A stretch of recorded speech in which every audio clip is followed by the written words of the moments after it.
You, the NRA, are teaming up with hunters and members of the Game and Fish Commission to make sure that voters aren't fooled by these claims that the anti-gunners and the anti-hunting groups are making about Prop 109. Tell us about Yeah, it. yeah, that's absolutely right. Well, the Humane Society of the United States, who Wayne Pacelli, the executive director or president of the Humane Society of the United States, has come out and said that if they could ban all sport hunting in a moment, they would. Mm-hmm. And he said other things about banning hunting. Their representatives on Capitol Hill would not admit to Congressman Don Young that they wouldn't work to ban hunting. And so these people are against us on Proposition 109. And what they're telling the public right now is that this is a power grab somehow by the legislature of Arizona, which is completely false. It's an outright lie. What this is an initiative that will make hunting and fishing in Arizona a constitutional right. What that does is it elevates it from a privilege, which the government can take away at will, to a right.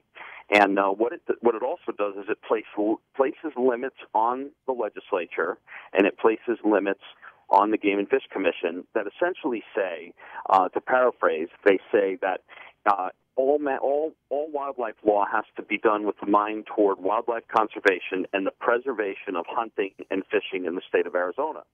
So if the idea of this were to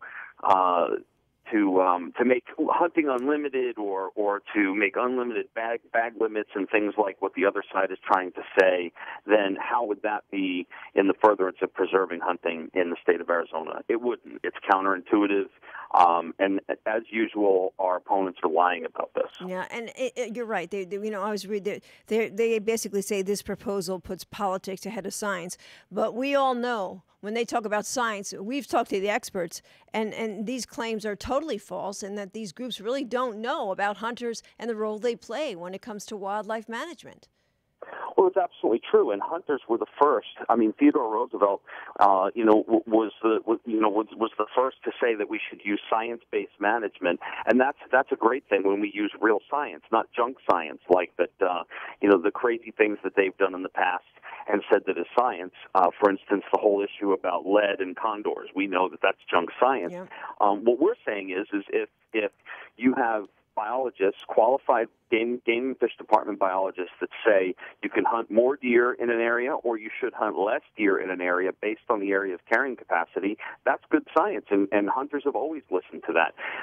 Proposition 109 will enshrine science-based wildlife management in the Arizona Constitution, and it'll keep animal rights activists and radicals from passing emotion-based bans on hunting like they did on the Michigan dove hunt, like they did on the California mountain lion hunting ban, and the New Jersey bear hunting ban, and it will prevent this emotion-based wildlife management, which only hurts wildlife and hunting in the long run.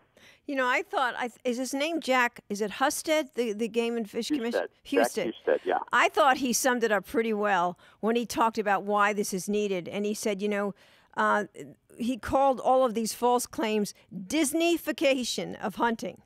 He said they see the Lion King and they make these emotional decisions. But guess what, folks? There ain't no Lion King.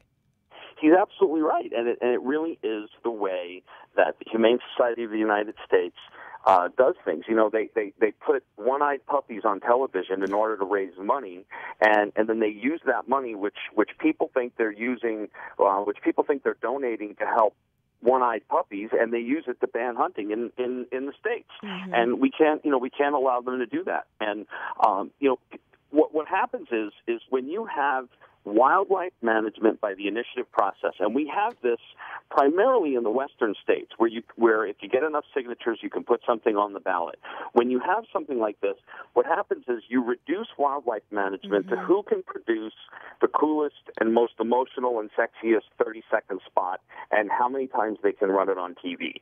And then what happens is those people that are paying attention to their families and going here and there to baseball games and other things, they see these ads and they say, oh my God, this proposition is going to do a bad thing, I better vote no.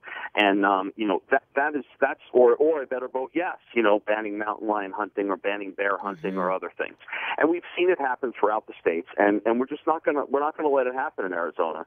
And it's very important that NRA members do whatever they can to support Proposition 109. If you're in Arizona, not only do you need to get out and vote for it, but you got to get your family to vote yes on Prop 109. And then the NRA sent out a bumper sticker and an information sheet to every member in the state of Arizona, and they all need to get those on their cars and read that information sheet. And bottom line is these anti-hunting groups are the worst thing that could happen to these species that they claim they're trying to preserve. Well, it's absolutely true, because when they ban hunting, here's what happens. For instance, they banned mountain lion hunting in California. So what happens? But now the government of California has to send government sharpshooters out to shoot mountain lions. They're killing more mountain lions than sport hunters ever did. Mountain lions have attacked people. We've all heard the stories. We've all seen it on the news. The mountain lions are also eating endangered bighorn sheep in California. And then the state of California has to pay in order to replace those desert bighorn sheep, not desert bighorns, but bighorn sheep, the endangered ones, and have to pay to replace them so that they don't get sued by the federal government. So it's absolutely absurd. They're spending millions and millions of dollars when all they'd have to do is have a regulated hunting season for mountain lions in California the way they used to have, and they could control the populations to the point that they wouldn't have all of these ancillary problems. Yeah, I guess we'll find out November 2nd what's going to happen out there. But are you hearing good comments from the public supporting this? Yeah, we are. I mean, when we go out and we talk to people and we talk to reporters and we're able to explain the issue to them and we sit down and we read it to them, they understand it. Anybody who reads Proposition 109, and they can get it online, they can get it at nraila.org/yes-on-109. You can read the proposition. It's very simple. Anybody that reads it understands it. It's only these lawyers that work for the Humane Society, the Animal Defense League, these lawyers that think that your dog ought to be able to go get an attorney when you don't give them enough biscuits. Those people are the ones that are confusing the issue. They're putting a lot of disinformation out there, and they're trying to confuse people. And we've got to stop them. It's the NRA's job to stop them, and we're going to do it.